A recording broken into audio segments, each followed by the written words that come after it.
In a disaster, your home is your sanctuary, but what happens when your unprepared neighbors see it as their lifeline? It's a scenario that many overlook, but one of the most critical aspects of survival is setting firm and clear boundaries early on. Imagine the situation. The comforts of civilization have vanished, and desperation pervades the air.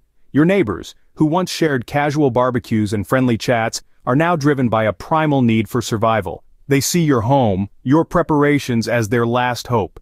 It's a stark reality to confront, but one that demands your attention. So how do you set boundaries without inciting aggression or resentment? It's a delicate balance, but one you can strike with strategic planning. First and foremost, establish your space as a private sanctuary. This isn't about building walls or fortresses, but about subtler signals that indicate your home is not open for uninvited guests. Physical boundaries like fences or locked doors can certainly help, but more importantly, it's about setting psychological boundaries. This could be through a respectful but firm conversation where you express your concern for their well-being but also clarify your need for privacy. Or it could be through your actions, where you avoid flaunting your resources and instead maintain a low profile. Remember, the goal isn't to alienate your neighbors but to establish a clear line that your home and resources aren't up for grabs. At the same time, you need to be prepared for the possibility of friction or confrontation. People driven by desperation can behave unpredictably, and it's crucial to stay alert and prepared.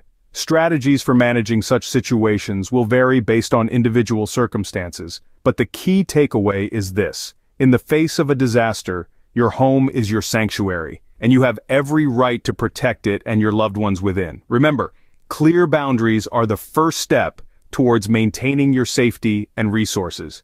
They provide the foundation upon which you can build your survival strategy, helping you navigate the treacherous waters of a post-disaster world with confidence and resilience. As tensions rise, communication becomes your lifeline. Let's delve into how to manage high-stakes conversations. When the world around you is in chaos, your words can be as powerful as any physical fortress. Navigating these verbal minefields can be tricky, but it's absolutely essential to keep potential threats at bay. In the face of desperation, it's crucial to stay calm and collected. Your tone, body language, and choice of words can either de-escalate a tense situation or spark an unnecessary confrontation. The goal here is to create a sense of understanding, not to provoke. It's about projecting strength and resolve while maintaining an aura of empathy and respect. Strategic dialogue is all about negotiation. It's about finding common ground while protecting your interests. You need to be firm yet fair, assertive without being aggressive. Remember, in a world turned upside down, your neighbors are not your enemies. They're just as scared and desperate as you might be. The key to successful negotiation is to listen more than you talk. Understand their needs, their fears, and their motivations. Use this information to steer the conversation in a direction that ensures your family's safety and the security of your resources. If tensions escalate, don't be afraid to lay down your boundaries. Make it clear that while you're willing to help in whatever way you can, the safety and well-being of your family is your top priority. Your home, your resources are not up for grabs. This is not about being selfish, it's about survival. However, avoid making promises you can't keep or threats you're not willing to carry out. Empty words can lead to a loss of respect, credibility, and ultimately, control. So choose your words carefully, for they carry more weight than you might realize. Strategic communication can be your best defense in maintaining peace and order. It's a delicate balance of diplomacy and assertiveness, of empathy and self-preservation. Remember, your words can either build bridges or burn them. So, when the world is in chaos, make sure your voice is a beacon of calm and reason. Your home is your fortress. Let's explore how to enhance its security without drawing unnecessary attention. In the face of disaster, your home is your sanctuary, your stronghold. It's crucial to fortify it, but how do we do this discreetly? The key lies in subtlety and strategy. Let's begin with your entry points. Doors and windows are the first line of defense. Strengthen them by reinforcing door frames and adding security film to windows. Consider adding a deadbolt or a security bar to your doors. Remember, these measures should blend seamlessly into your home's appearance. The goal is not to look like a fortress, but to function like one. Next, surveillance. Now, we're not talking about obvious CCTV cameras that scream, "We have something to hide." Consider discrete options like peepholes or doorbell cameras. They provide the security advantage without blatantly advertising your preparedness. Now, let's talk about safe rooms. These are spaces within your home where you can retreat to if an intruder breaches your primary defenses. A safe room should be reinforced and stocked with essentials like food, water, first aid supplies, and a communication device. It might be a pantry, a basement, or even a reinforced bathroom. The idea is to have a space where you and your family can stay safe while you wait out the situation or call for help. Bear in mind, the goal of these measures is not to create an impenetrable fortress, but to make the task of invading your home seem too daunting for the desperate or opportunistic neighbor. It's about creating layers of security that will deter and delay potential intruders, giving you time to respond. Remember, the art of fortification is as much about psychology as it is about physical barriers. It's about making your home seem like the wrong choice for those looking to take the easy way out during desperate times. A well-fortified home can be your best defense against desperate neighbors. It's a balance of being prepared yet unassuming, secure yet inconspicuous.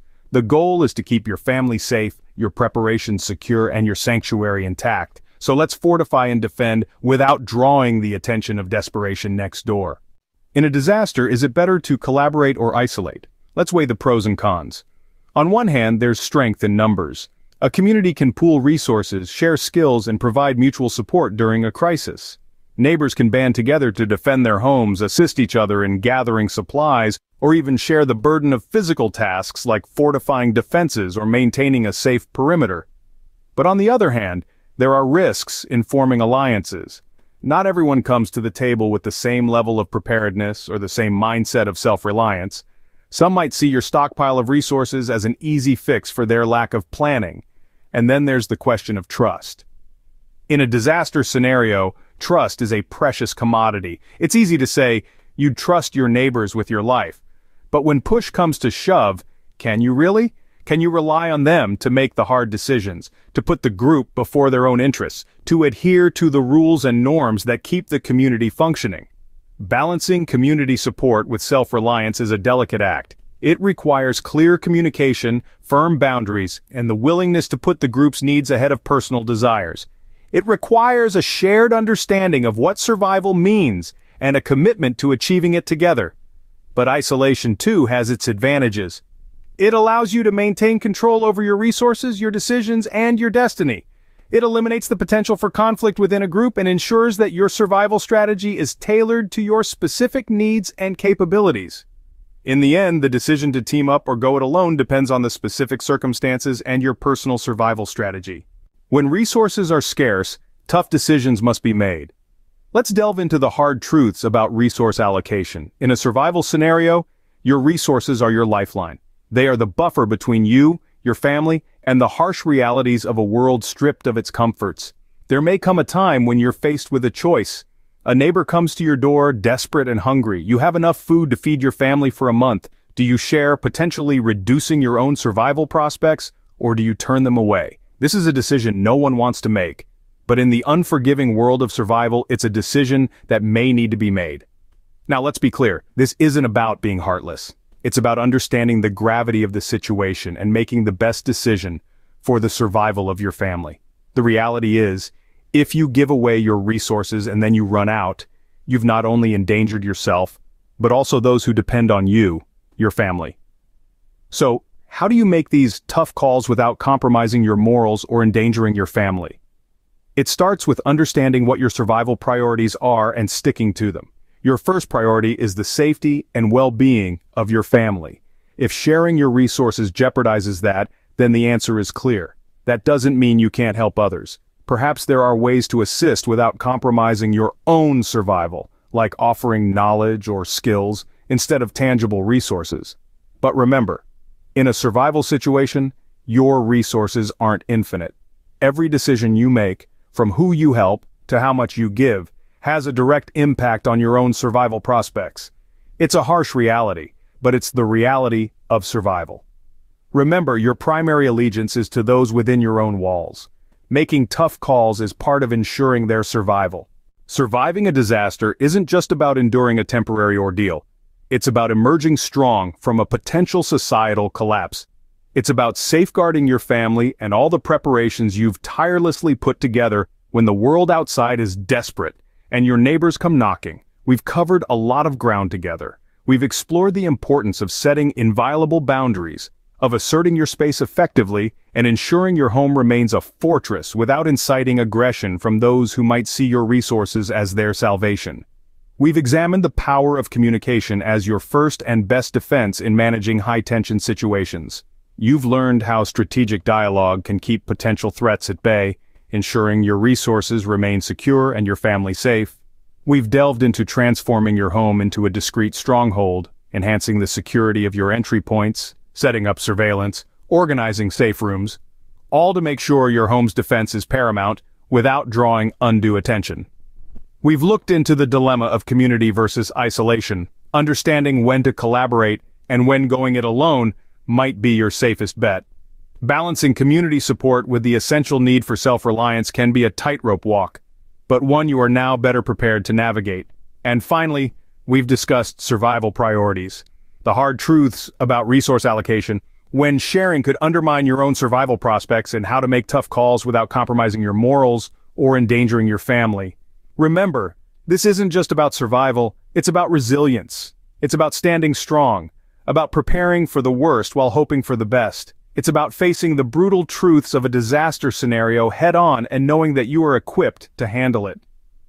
Are you prepared to turn your home into an impenetrable survival bunker? If you found this video valuable, hit that like button, subscribe for more survival content, and share your thoughts in the comments below. Together, we can face whatever comes with confidence.